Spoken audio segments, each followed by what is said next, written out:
Hey everybody, just doing a quick table update. Got a couple of videos coming out to just stuff that I'm involved with at the moment as far as hobbying. I'm working now on what I showed recently, and that's my Chaos Warriors, and I am doing, in the case of this project, speed paints for a good portion of it. I'm doing horns and some skin and things like that with traditional paints, but in metallics I'm using Vallejo model colors, which I really like. I don't know in particular, I think I've showed these in the past, but I really like these metal colors. I call them model colors, sorry. They're acrylic metal colors. They've been out for a long time. I think they're made less so for the miniature painting industry and more for like models. This says airbrush colors, actually.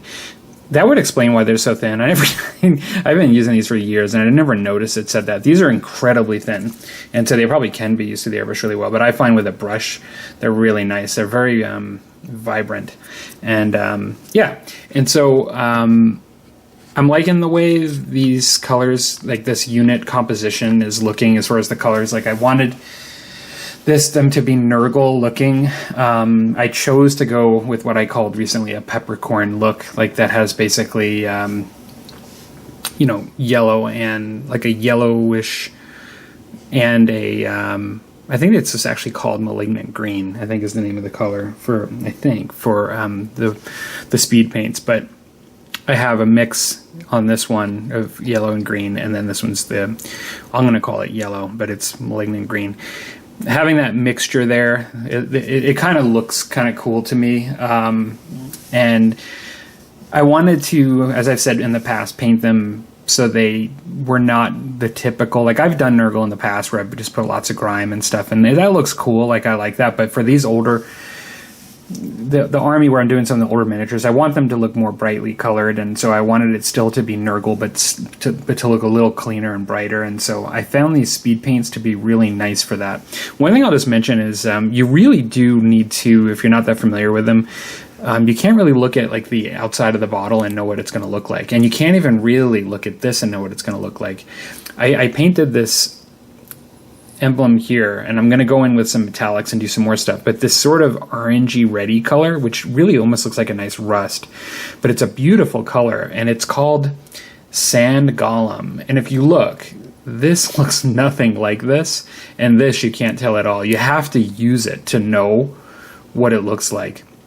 There are some folks that put videos on YouTube that show what the actual colors look like on miniatures. I highly recommend those. That when you don't have to do much, you could just search up any of these paints, and you know, you can find what the videos I'm talking about. They're really easy, but it's real helpful.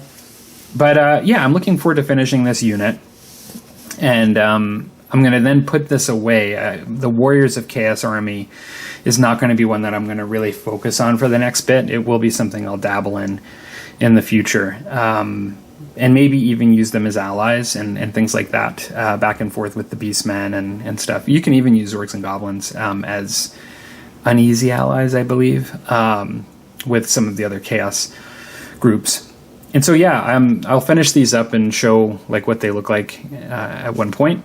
Also, while I've been doing stuff with these guys, my mind's totally on Orcs and Goblins right now, and because that's really what I'm going to be doing for Old World.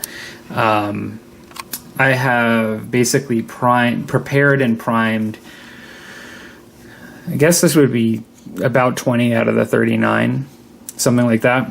But yeah, I basically sanded the bases, got them primed, got them put on there, and then the ones that were painted white, I've basically got in a pile back there. So I was probably about 19 back here in a pile that are get ready to go to this stage while I'm finishing up these other models. What I'll do is I'll paint for a while until my eyes or just my mind just doesn't want to paint anymore, and if I'm doing something else, or even if I'm on the Musty show and we're chatting, I'll just get these on bases. I'll start then putting green stuff on the bases to kind of smooth them out, and then I'll sand them, and then I'll prime them and do all the stuff to get them ready to get to here. And so that's really it for what's on the table at the moment.